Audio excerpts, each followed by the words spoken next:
कहानी की शुरुआत में हम एक जेल को देखते हैं जिसका नाम द शशैंक रिडेंशन है। यह दुनिया की सबसे सिक्योर तरीन जेल है। इस जेल में हजारों कैदी हैं, लेकिन आज तक इस जेल से कोई भी कैदी फरार नहीं हो सका क्योंकि इस जेल की सिक्योरिटी बहुत ही ज्यादा स्ट्रिक्ट है। इस जेल में ऐसे कैदी भी हैं जिन्होंने अपनी पूरी जिंदगी इसी जेल में बिता दी, लेकिन इन्हें इस जेल से भागने का ख्याल तक नहीं आया क्योंकि इस जेल से भागने की कोशिश करने वाले कैदी की सजा सीधा मौत है। अब यहाँ सीन कट होता है और हमें कोर्ट में एंडी नाम के एक आदम को दिखाया जाता है जो अमेरिका के एक बहुत ही बड़े बैंक का बैंकर है। जज उसे उसकी वाइफ और उसके लवर के मर्डर के इल्जाम में उम्र भर कैद की सजा सुनाता है, लेकिन एंडी कहता है कि मैंने यह मर्डर नहीं किए हैं। पर एंडी खुद को बेगुनाह साबित करने के लिए उसके पास कोई प्रूफ नहीं था, जिस वजह से कोर्ट का जज एंडी को उम्र भर कैद के लिए दुनिया की सबसे secure jail the Shawshank redemption भेज देता है। एंडी के साथ और भी कई सारे कैदी होते हैं और जब इन कैदियों को जेल के अंदर लाया जाता है तब जेल के अंदर बाकी कैदी आपस में शर्त लगाते हैं कि आज रात इन नए आने वाले कैदियों में से कौन सा कैदी रोएगा, और इसके लिए यह लोग एक डिब्बी सिगरेट की शर्त लगाते हैं। यह लोग बाहर लाइन से खड़े नए आने वाले कैदियों में से एक एक कैदी को चुन लेते हैं। तब रेड नाम का एक कैदी एंडी पर दाव लगाता है क्योंकि उसे लगता है कि एंडी बहुत ही मासूम है और वह बहुत ही अमीर घर का है जिसने कभी तकलीफ नहीं झेली, इसलिए उसे लगता है कि वो आज रात सबसे पहले रोएगा। इसके बाद सभी कैदियों का लाइन से जेल के अंदर लाया जाता है और हर एक कैदी को उसके सेल में बंद कर दिया जाता है। कुछ देर बाद रात हो जाती है और तब पुराने कैदी नए आने वाले कैदियों पर चिल्लाने लगते हैं ताकि उनमें से कोई डर जाए और रोने लगे, और ऐसा ही होता है। इन नए आने वाले कैदियों में से एक कैदी फूट फूट कर रोने लगता है और कहता है कि मुझे घर जाना है। तब वहां गार्ड आते हैं और उसे रोने से मना करते हैं, लेकिन जब वह आदमी रोना बंद नहीं करता तब गार्ड उसे सेल से बाहर निकालकर इतना पीटते हैं कि वह बेहोश हो जाता है। दूसरी तरफ रेड एंडी पर लगाए हुआ दाव हार जाता है और रेड समझ जाता है कि एंडी बहुत ही स्ट्रांग है क्योंकि इतना डराने के बावजूद उसने एक आवाज तक नहीं की। इसीलिए अगले दिन रेड अपने साथी को सिगरेट का एक डिब्बा दे देता है क्योंकि रेड एंडी पर लगाया हुआ दाव हार चुका था। तभी हम एंडी को देखते हैं जो अकेला चुपचाप ब्रेकफास्ट कर रहा होता है। तब एंडी की मुलाकात जेल के सबसे पुराने कैदी ब्रुक्स से होती है। ब्रुक्स को यहाँ इस जेल में लगभग साल पूरे होने वाले हैं। एंडी समझदारी से ब्रुक्स से इस जेल के सभी छोटे बड़े रूल्स और हर एक कैदी के बारे में जानने की कोशिश करता है। तब ब्रुक्स एंडी को जेल का हर एक सीक्रेट बता देता है और वह एंडी से कहता है कि अगर तुम्हें जेल के बाहर से कुछ मंगवाना हो तो रेड नाम के कैदी के पास जाना। यह सुनते ही एंडी भी इंतजार नहीं करता और वह सीधा रेड के पास पहुंच जाता है और रेड से कहता है कि मैंने सुना है तुम बाहर से किसी भी चीज को अंदर मंगवा सकते हो। तब रेड कहता है हाँ, मैं मंगवा सकता हूँ, लेकिन ऐसी चीज जो यहाँ से भागने या फिर किसी को मारने में काम ना आती हो। एंडी रेड से कहता है कि मुझे हैमर यानी एक हथौड़ा चाहिए। हथौड़े का नाम सुनते ही रेड कहता है कि तुम्हें हथौड़ा ही क्यों चाहिए, क्या तुम हथौड़े से किसी को मारने वाले तो नहीं हो। तब एंडी कहता है नहीं, मैं किसी को मारने वाला नहीं हूँ, मेरा यहाँ कोई भी दुश्मन नहीं है। यह सुनकर रेड कहता है कि तुम्हारा यहाँ दुश्मन तो नहीं है, लेकिन जल्द ही कुछ लोग तुम्हारे दुश्मन बनने वाले हैं।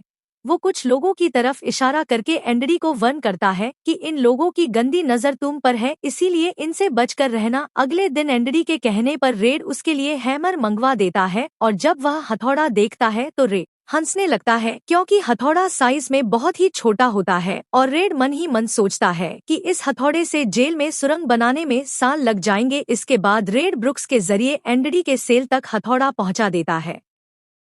ऐसे ही दिन बीतते हैं और एक दिन जब एंडी ड्री में काम कर रहा होता है तब वह 3 लोग जिनकी एंडी पर गंदी नजर होती है वो एंडी को पकड़ लेते हैं। एंडी उनसे अपने आप को छुड़ाने की कोशिश करता है पर 3 लोगों को वह अकेले कंट्रोल नहीं कर पा रहा था, इसलिए यह तीनों पहले एंडी को खूब पीटते हैं और फिर एंडी के साथ गलत करते हैं। यह सिलसिला इसी तरह चलता रहता है। यह लोग हमेशा एंडी को पकड़ते और फिर उसे मारकर उसके साथ गलत करते रहते। इस तरह से 2 साल बीत जाते हैं और एक अनाउंस होता है कि छत की मरम्मत के लिए कुछ लोगों की जरूरत है। यहाँ कैदियों की एक टीम छत के काम के लिए तैयार हो जाती है, जिसमें रेड और एंडरी भी शामिल होते हैं। यह लोग सब अपने काम पर लग जाते हैं और छत पर उनकी देखभाल की जिम्मेदारी एक बहुत ही सख्त सिक्योरिटी गार्ड की होती है, जिसका नाम हेडली है। हेडली बहुत ही स्ट्रिक्ट इंसान है जो जरा सी गलती पर कैदियों को बहुत बुरी तरह पीटता है। जब सभी कैदी छत पर काम कर रहे होते हैं तब हेडली थोड़ा परेशान होता है और अपने साथियों से कहता है कि मेरे भाई की हाल ही में मौत हुई है, जिसके अकाउंट में डॉलर पड़े।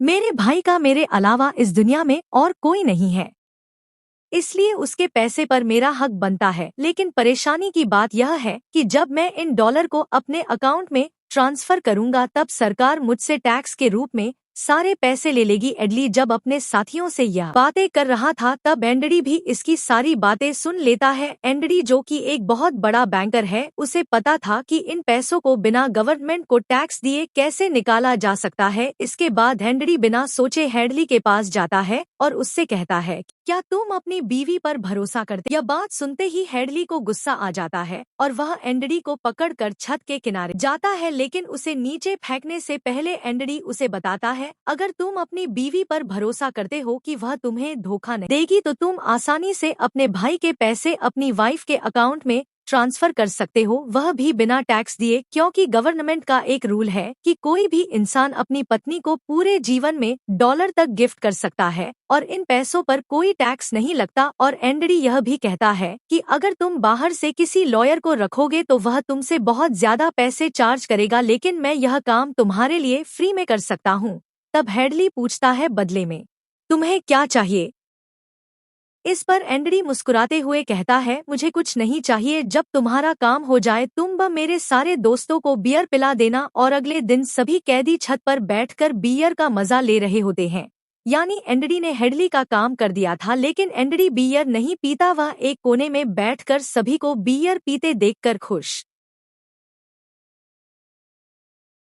होता है। एंडरी के साथी भी उससे बहुत खुश होते हैं, क्योंकि जेल में बियर पीना ऑलमोस्ट इम्पॉसिबल था।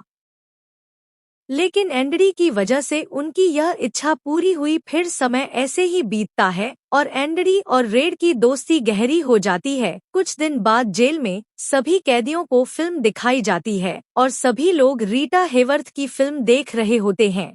तब एंडरी रेड के पास आकर कहता है, मुझे रीटा हेवर्थ का एक बड़ा पोस्टर चाहिए। एंडरी रेड से इसलिए पोस्टर मांगता है क्योंकि पूरे जेल में एक रेड ही था जो बाहर से किसी भी चीज को मंगवा सकता था। इसके बाद एंडरी बाहर निकलता है, लेकिन जैसे ही वह बाहर आता है वहाँ वहीं 3 लोग खड़े होते हैं जो एंडरी के साथ गलत करते थे। वह एंडरी से कहते हैं, चलो हमारे साथ, लेकिन इस बार एंडरी मना कर देता है। एंडरी के मना करने पर वह लोग उसे पकड़ लेते हैं और उसके साथ जबरदस्ती करने की कोशिश करते हैं, लेकिन एंडरी भी उनका मुकाबला करत है। पर वो लोग 3 होते हैं, जिस वजह से वह एंडरी को बहुत ही बुरी तरह से पीटते हैं। पर आज यह लोग एंडरी के साथ कुछ कर नहीं पाते, लेकिन एंडरी को यह लोग इतना मारते हैं कि एंडरी 1 महीने के लिए अस्पताल में चला जाता है और साथ ही वह आदमी जिसने एंडरी को मारा होता है उसे एक के लिए काल कोठरी में डाल दिया जाता है। 1 हफ्ते बाद जब वह वापस अपने सेल में आता है तो वहाँ पर वही ऑफिसर होता है जिसका एंडरी ने डॉलर का टैक्स बचाया था, और इस ऑफिसर को किसी ने बता दिया था कि एंडरी को इस आदमी ने इतना मारा है कि वह बेचारा महीने के लिए अस्पताल में चला गया है। अब यहाँ वो ऑफिसर उस आदमी को इतनी बुरी तरह से मारता है कि वो हमेशा के लिए पैरालाइज हो जाता है। 1 महीने बाद जब अस्पताल से एंडरी वापस अपने सेल में आता है तब उसे अपने सेल में रीटा हेवर्थ का एक बड़ा पोस्टर मिलता है, जो कि असल में एक वेलकम गिफ्ट होता है रेड की तरफ से। इस तरह से दिन गुजरते हैं और एक दिन जेल का वार्डन सिक्योरिटी गार्ड के साथ एंडरी के सेल में आता है और उसके सेल की तलाशी करवाता है। सेल की चेकिंग लेने के बाद जब वार्डन को कुछ नहीं मिलता तब वार्डन की नजर सामने लगे पोस्टर पर पड़ती है। वार्डन कहता है कि वैसे तो मैं सेल में पोस्टर अलाउ नहीं करता, पर तुम इसे अपने सेल में लगा सकते हो। दरअसल तलाशी तो एक बहाना होता है। वार्डन को इस ऑफिसर ने बताया था कि किस तरह से एंडरी ने उसका डॉलर का टैक्स बचाया, इसीलिए वार्डन अपने फायदे के लिए एंडरी से मिलना चाहता था। एंडरी के हाथ में बाइबल होती है जिसे वह ले लेता है और बाइबल को लेकर वह यहाँ से निकल जाता है। पर कुछ ही दूर जाने के बाद वह वापस लौट कर आता है और उसके हाथ में जो एंडरी की बाइबल होती है वह उसे लौटाते हुए कहता है कि मुक्ति इसी में है। अगले दिन वार्डन एंडर को अपने ऑफिस में बुलाता है और कहता है कि तुम्हारे जैसे इंटेलिजेंट आदमी को जेल की सलाखों के पीछे नहीं रहना चाहिए, इसलिए वार्डन एंडरी को लाइब्रेरी का असिस्टेंट बना देता है। लाइब्रेरी में वही बुक्सना का बूढ़ा आदमी होता है जो कई सालों से लाइब्रेरी संभाल रहा है। तभी वह ऑफिसर जिसके लिए एंडरी ने डॉलर बचाए थे वह एक दूसरे ऑफिसर को एंडरी के पास लेकर आता है। असल में उसे आईटीआर का मसला था जिसे कुछ ही मिनटों में एंडरी भर देता है, जिस वजह से पूरे जेल में एंडरी के चर्चे होने लगते हैं। जैसे जैसे साल बीतते हैं एंडरी के पास काम बढ़ता चला जाता है, जिस वजह से एंडरी को अपने पास एक असिस्टेंट की जरूरत पड़ती है और वह अपना असिस्टेंट अपने सबसे अच्छे दोस्त रेड को बनाता है। एक दिन लाइब्रेरी में ब्रुक्स एक कैदी के गले पर चाकू रख देता है और वह उसे बिना वजह मारने की धमकी देता है। असल में सरकार ने उसकी सजा माफ कर दी है, पर वो इस जेल को छोड़कर नहीं जाना चाहता। आज उसे इस जेल में पूरे साल हो चुके हैं, उसकी पूरी कि इसी जेल में बीत गई है और वह बिल्कुल भूल चुका है कि बाहर की दुनिया कैसी है। यह जेल की दुनिया ही उसकी असली दुनिया है और उसे लगता है कि अगर उसने किसी का खून कर दिया तो उसकी सजा बढ़ जाएगी और उसे इसी जेल में रखा जाएगा। एंडरी के समझाने पर ब्रुक्स उस आदमी को जिसकी गर्दन पर उसने चाकू रखा था छोड़ देता है। अब ना चाहते हुए भी ब्रुक्स जब जेल से छूटने के बाद बाहर आता है तो उसे बाहर की दुनिया बहुत अजीब लगती है। सालों में बाहर की दुनिया की रफ्तार काफी ज्यादा बढ़ गई होती है। जहां सड़क पर पहले एक गाड़ी दिखती थी अब सड़कों पर गाड़ियों की भीड़ है। कुछ दिन बाद वह एक सुपरमार्केट में काम करने लगता है, लेकिन उसका बाहर की दुनिया में बिल्कुल भी मन नहीं लगता। उसे बार बार जेल की याद आती है और वह जेल में वापस आना चाहता है। इसीलिए वह कभी कभी सोचता है कि वह कोई क्राइम करे ताकि वह फिर से इस जेल में जा सके, लेकिन ब्रुक्स इस उम्र में कोई भी क्राइम नहीं करना चाहता था और इस भीड़ भाड़ वाली तेज रफ्तार वाली जिंदगी में ब्रुक्स सरवाइव नहीं कर पाता और अपनी जान दे देता है। मरने से पहले वह जेल में अपने साथियों के नाम एक खत लिखता है जिसे पढ़ते हुए सभी बहुत ज्यादा इमोशनल हो जाते हैं। वहीं हमें जेल दिखाई जाती है जहां पर वार्डन एक नया प्रोग्राम शुरू करता है। इस प्रोग्राम में जेल की कैदियों को बाहर ले जाकर काम करवाया जाएगा ताकि उन्हें पता चल सके कि मेहनत से पैसे कैसे कमाए जाते हैं, और कैदी भी इस काम के लिए मान जाते हैं क्योंकि वह सब भी बाहर की हवा खाना चाहते थे और इस तरह से वार्डन इन कैदियों से काम लेता है। पर इस प्रोजेक्ट के जरिए वार्डन को बहुत सारे कॉन्ट्रैक्ट मिल जाते हैं क्योंकि जेल के कैदियों की लेबर बहुत सस्ती होती है और जो बाहर की लोकल कंस्ट्रक्शन लेबर की टीम होती है उन्हें कहीं पर भी काम नहीं मिलता क्योंकि वार्डन उनका काम आधी पर अपने कैदियों से करवाता है और वार्डन आधी कीमत पर काम इसलिए करता है क्योंकि कैदी कोई लेबर तो थे नहीं जिनको वार्डन दिहाड़ी दे पाता। इसीलिए वार्डन फ्री में कैदियों से काम करवाकर बहुत सारा पैसा कमाने लगता है और उसका यह पैसा ब्लैक का होता है। लेकिन एंडरी एक बैंकर होने की वजह से वार्डन का सारा ब्लैक मनी व्हाइट में बदल देता है। दरअसल एंडरी इन पैसों को एक ऐसे आदमी के नाम पर जमा करता है जो इस दुनिया में है ही नहीं और वह उसके अकाउंट में सारा पैसा ट्रांसफर कर देता है ताकि अगर कल को पुलिस को पता भी चल जाए तो पुलिस एक ऐसे आदमी को ढूंढ रही होगी जो इस दुनिया में कभी पैदा ही नहीं हुआ। अब यहाँ जेल में एक नया कैदी आता है जिसका नाम टॉमी है। टॉमी बहुत यंग होता है और वह इस छोटी सी उम्र में कई सारी जेलों में का है। टॉमी एक बहुत ही फ्रेंडली नेचर का था, इसलिए उसकी जल्द ही जेल में बहुत से कैदियों से दोस्ती हो जाती है। एक दिन खाने की टेबल पर टॉमी सबसे कहता है कि मैं पिछले कई सालों से चोरी कर रहा हूँ, इसलिए मैं यहाँ की कई सारी जेलों में जा चुका हूँ और इस बार भी मैं चोरी की वजह से इस जेल में आया हूँ। टॉमी की बात सुनते हुए एंडरी उसे कहता है कि अगर तुम चोरी करने के बाद बार बार पकड़े जा रहे हो तो इसका मतलब यह है कि यह काम तुम पर सूट नहीं करता, इसलिए तुम्हें चोरी करना छोड़ देना चाहिए। टॉमी को एंडरी की यह बात बिल्कुल ठीक लगती है, इसलिए टॉमी रेड से एंडरी के बारे में जानकारी लेने लगता है। टॉमी रेड से कहता है कि एंडरी बहुत ही इंटेलिजेंट और डिसेंट इंसान है, उसे जेल क्यों हुई है। रेड उसे बताता है कि एंडरी एक बहु बड़ा बैंकर था लेकिन उसने अपनी वाइफ और उसके लवर का कत्ल किया जिस वजह से उसे उम्र भर कैद हुई। यह सुनकर टॉमी सोच में पड़ जाता है जैसे उसे कुछ याद आया हो। उसके बाद वह एंडरी को बुला लेता है। अब टॉमी के सामने एंडी और रेड होते हैं।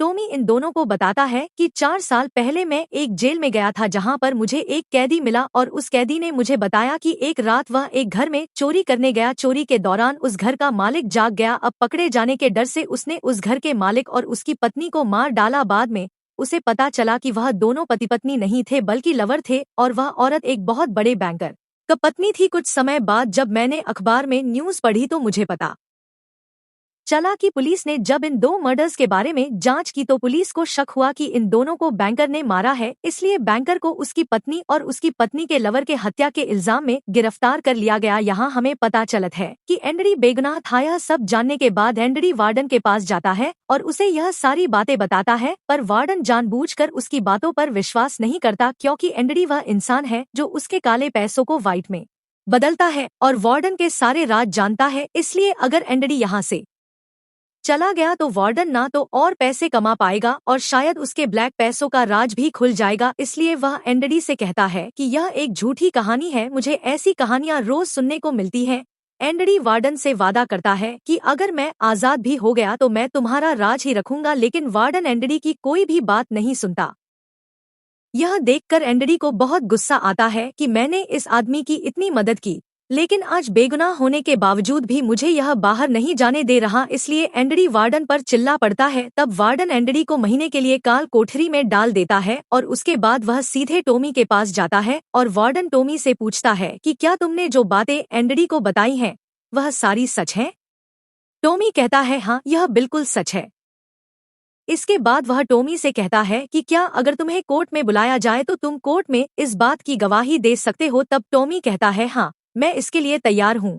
यह सुनते ही वार्डन ऊपर गार्ड को इशारा करता है और वह गार्ड टॉमी को गोलियों से छलनी कर देता है। इसके बाद वार्डन एंड्री के पास जाता है और उसे कहता है कि टॉमी ने भागने की कोशिश की थी, इसलिए उसे गोली मार दी गई। लेकिन एंड्री समझ जाता है कि टॉमी को क्यों मारा गया और एंड्री मन ही मन सोचता है कि वार्डन बहुत ही घटिया इंसान है। एंड्री वार्डन से कहता है कि आज के बाद मैं तुम्हारा काम कभी नहीं करूंगा। तब वार्डन कहता है कि मेरा काम तो तुम्हें ही करना पड़ेगा, वरना मैं यह जेल तुम्हारे लिए नरक बना दूंगा। और जाते हुए वार्डन सिक्योरिटी गार्ड से कहता है कि उसे एक और महीने के लिए काल कोठरी में रखो। काल कोठरी एक बहुत ही खौफनाक जगह थी जहाँ काले अंधेरों में कैदी को पूरे 1 महीने रहना पड़ता था। अब एंड्री इस काल कोठरी में 1 महीना तो बिता चुका था, लेकिन अब उसे एक और महीना उसी अंधेरे वाले छोटे से कमरे में बिताना पड़ेगा। बाहर पूरे जेल में यह खबर फैल जाती है कि एंड्री उस गुनाह की सजा काट रहा है जो उसने कभी किया ही नहीं था।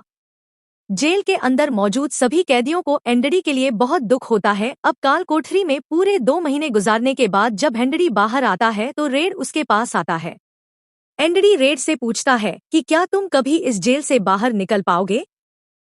रेड कहता है हाँ, लेकिन तब जब मैं बहुत बूढ़ा हो गया होऊंगा और मेरा दिमाग काम करना बंद कर देगा।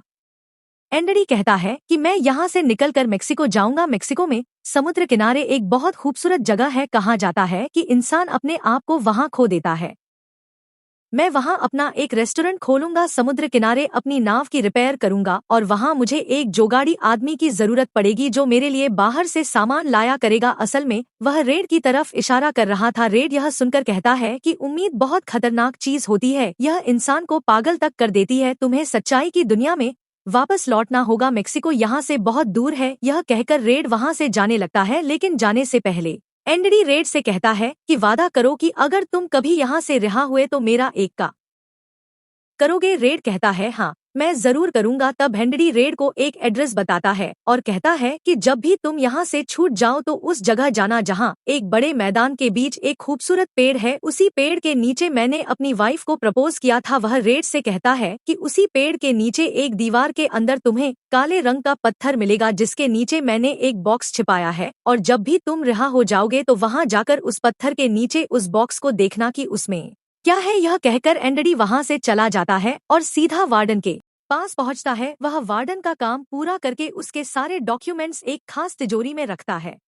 डॉक्यूमेंट्स रखने के बाद वार्डन एंड्री को अपने कपड़े देता है। वह एंड्री से कहता है कि मेरे कपड़े प्रेस करवा देना और मेरे जूतों को शीशे की तरह चमका देना, जिसके बाद एंड्री वापस अपने सेल में आ जाता है। वहीं दूसरी तरफ रेड आज रात बहुत परेशान होता है क्योंकि उसे डर था कि एंड्री कहीं खुद को मार ना दे। इस तरह से रात गुजर जाती है और सुबह होती है। सुबह होते ही सभी कैदियों के सेल के दरवाजे खुल जाते हैं और सभी कैदी बाहर आ जाते हैं, लेकिन एंड्री सेल से बाहर नहीं आता। यह पिछले 2 सालों में पहली बार ऐसा हो रहा था कि कोई कैदी सुबह अपने सेल से बाहर नहीं आया। तब रेड की नजर भी एंड्री के सेल की तरफ होती है और रेड की परेशानी बढ़ती रहती है कि कहीं एंड्री ने खुद को मार तो नहीं दिया। तभी एक गार्ड बहुत गुस्से में एंड्री के सेल की तरफ जाता है, लेकिन वहां पहुंचकर जब वह देखता है तो उसकी आंखें खुली की खुली रह जाती हैं क्योंकि अंदर सेल में कोई भी नहीं था और एंड्री वहां से फरार हो चुका था। अब हम वार्डन को देखते हैं। जो अपने जूते पहनने के लिए निकालता है, लेकिन उस बॉक्स में उसके नहीं बल्कि एंडरी के पुराने जूते होते हैं। और तभी पूरे जेल में सायरन बजने लगता है, और यह सायरन होता है किसी कैदी के भागने का। वार्डन तेजी से एंडरी के सेल में जाता है और वहाँ वह देखता है कि एंडरी नहीं है। इसके बाद वह सिक्योरिटी गार्ड से कहता है कि जाओ और रेड को बुलाकर लाओ, क्योंकि वह हमेशा एंडरी के साथ रहता था। यहाँ पर रेड को भी बुलाया जाता है। वार्डन रेड से पूछता है कि यह एंडरी कहाँ है। रेड कहता है कि मुझे क्या पता। इस बात पर वार्डन को बहुत गुस्सा आता है। वह कहता है क्या वह कोई भूत था जो रातों रात यहाँ से गायब हो गया। गुस्से में वार्डन वहाँ पड़े पत्थर उठाता है और उनसे गार्ड्स और रेड को मारने लगता है, और एक पत्थर वह उस पोस्टर पर भी मारता है जो दीवार पर लगा होता है, पर पत्थर टकरा कर नीचे नहीं गिरता बल्कि पोस्टर के आर पार हो जाता है। और जब वार्डन उसके अंदर हाथ डालता है तो देखता है कि एंडरी ने वहाँ एक बहुत बड़ी सुरंग बना रखी थी, जिसे देखकर सब हैरान हो जाते हैं क्योंकि यह दीवार बहुत मजबूत होती है। बिना मशीन के इस दीवार में सुरंग बनाना लगभग नामुमकिन था, पर एंडरी ने नामुमकिन को मुमकिन कर दिखाया और यहाँ से फरार हो गया। इसके बाद सभी गार्ड्स वहाँ जाते हैं जहाँ से एंडरी बाहर निकला था। वहाँ उन्हें एंडरी के पुराने कपड़े और वह हथौड़ी मिलती है जो आज से 2 साल पहले एंडरी ने रेड से मंगवाई थी। यह वही हथौड़ी होती है जिससे पिछले 2 सालों से एंडरी अपनी सेल की दीवार में सुरंग बना रहा था। 2 सालों से एंडरी ने यह काम इतनी बारीकी से किया कि किसी को पता तक नहीं चला। साथ ही दीवार से जो भी मिट्टी निकलती थी वह उसे अपनी जेब में रखकर ग्राउंड में बिखेर देता था। एंडरी ने आखिरी बार जब वार्डन के लिए काम किया था तो वह वार्डन के काले पैसों के सारे डॉक्यूमेंट्स अपने पास रख लेता है, और उसके पास जो उसकी बाइबल होती है वह उसे वार्डन की नजरों के सामने चालाकी से उसकी तिजोरी में रख देता है। और एंडरी वार्डन को ऐसे दिखाता है कि जैसे यह बाइबल नहीं बल्कि उसके डॉक्यूमेंट्स हैं। साथ ही वार्डन ने जो अपने कपड़े उसे प्रेस करने के लिए दिए थे, एंडरी पहले वार्डन के कपड़ों को पहनता है और फिर उसके ऊपर अपने पुराने कपड़े पहन लेता है, और वे जूते जो वार्डन ने उसे शीशे की तरह चमकाने के लिए दिए, एंडरी उन्हें पहनकर निकल जाता है। रात को जैसे ही सारी लाइट्स बंद होती हैं, एंडरी अपने सेल में की गई सुरंग से बाहर निकलता है, जिसके बाद वह एक गटर का पाइप तोड़ता है और उस पतले से गटर के पाइप में रेंगता हुआ उस जेल से फरार हो जाता है, जिससे आज तक कोई भी भाग नहीं सका था। हालांकि एंडरी जिस गटर के पाइप से रेंगत हुआ बाहर निकला था वह लगभग 2 किलोमीटर लंबा था। अगली सुबह एंडरी उस बैंक में जाता है जहां पर वार्डन का सारा ब्लैक पैसा होता है। यह पैसे एक ऐसे आदमी के नाम पर होते हैं जो इस दुनिया में है ही नहीं। यह सारा डॉक्यूमेंट्स का खेल एंडरी ने ही तो बनाया था, और बैंक में उस अकाउंट के ओनर का जो सिग्नेचर था वह जेल से एंडरी किया करता था। इसलिए एंडरी को वार्डन का सारा पैसा निकालने में कोई मुश्किल नहीं होती। एंडरी के पास उस आदमी के नाम के सारे डॉक्यूमेंट्स होते हैं, इसलिए एंडर बैंक्स में जाकर सारे पैसे निकाल लेता है, और यह पैसे होते हैं। यानी कि एंडरी न केवल आजाद हुआ बल्कि वह पैसों से मालामाल भी हुआ। और यहाँ हमें पता चलता है कि एंडरी जिस दिन से उस जेल में एंटर हुआ था उसी दिन से वह इस काम की प्लानिंग कर रहा था। वार्डन ने एंडरी के साथ जेल में बहुत बुरा सलूक किया था और उसने टॉमी को भी मार दिया था, इसलिए वह वार्डन के काले पैसों के सबूत मीडिया को देता है। अगली सुबह यह खबर न्यूज़पेपर में छप जाती है, और जब वार्डन तिजोरी खोल कर देखता है तो उसमें उसके डॉक्यूमेंट्स नहीं बल्कि बाइबल होती है। बाइबल के पहले पेज पर एंडरी ने लिखा होता है कि तुमने सही कहा था, मुक्ति इसी में है। और जब वार्डन पेज पलटता है तो वह देखता है कि वहाँ पर हथौड़ी का एक निशान होता है। दरअसल एंडरी ने बाइबल के पेजेस को हथौड़ी की शेप में काटकर एक सांचा बनाया हुआ था जिसके अंदर वह अपनी हथौड़ी छिपाया करता था। और आज से साल पहले जब वार्डन पहली बार एंडरी की सेल में गया था और उसने एंडरी की बाइबल उसके हाथ से लेकर वापस उसे लौटा दी थी, उस समय भी वह हथौड़ी उसी बाइबल के अंदर थी। यह देखकर वार्डन को एक बहुत बड़ा झटका लगता है। दूसरी तरफ वार्डन के काले पैसों की खबर पूरे शहर में फैल चुकी थी, इसलिए जेल के बाहर रिपोर्टर्स और पुलिस वार्डन को गिरफ्तार करने के लिए आ रही होती है। और इससे पहले कि पुलिस उसे गिरफ्तार करत वार्डन अपने आप को गोली मार देता है। कुछ समय बीतने के बाद एंडरी के दोस्त रेड की सजा भी माफ कर दी जाती है और उसे गवर्नमेंट की तरफ से एक नौकरी भी दिलाई जाती है। पर बाहर की दुनिया में रेड का दिल बिल्कुल नहीं लगता, क्योंकि उसने अपनी जिंदगी के 4 साल जेल में गुजारे थे। रे भी उसी कमरे में रहता है जहां पर ब्रुक्स रहा करता था, और रेड भी अपनी जान देना चाहता है, पर तभी उसे याद आता है कि उसने एंडरी से वादा किया था। इसके बाद वह उस जगह के लिए गाड़ी में रवाना हो जाता है और वह उस बड़े घास के मैदान में जाता है जहाँ पर एक बहुत बड़ा पेड़ होता है, साथ ही पत्थरों की दीवार भी होती है। उस दीवार पर एक काले रंग का पत्थर होता है और जब वह उस पत्थर को उठाता है तो उसके नीचे एक बॉक्स होता है। उस बॉक्स के अंदर कुछ पैसे और एक लेटर होता है। यह लेटर एंडरी का होता है। उस लेटर में लिखा होता है कि एंडरी रेड का उसी जगह पर इंतजार कर रहा है जिस जगह के बारे में एंडरी ने रेड को जेल में बताया था। उसके आगे एंडरी ने लिखा होता है कि उम्मीद अच्छी चीज होती है। इसके बाद रेड उस जगह पहुंच जाता है और जब वह समुद्र किनारे जाता है तो वह देखता है कि एंडरी नाव में बैठकर अपनी नाव ठीक कर रहा है। यह जगह, यह सब कुछ एंडरी का वह सपना होता है जो उसने जेल में रेड से शेयर किया था और रेड ने कहा था कि उम्मीद अच्छी नहीं होती। इसके बाद यह दोनों एक दूसरे को गले लगाते हैं और इसी के साथ यह कहानी खत्म हो जाती है। अगर आपको यह वीडियो अच्छी लगी हो तो हमारे चैनल को सब्सक्राइब और वीडियो को लाइक जरूर कीजिएगा।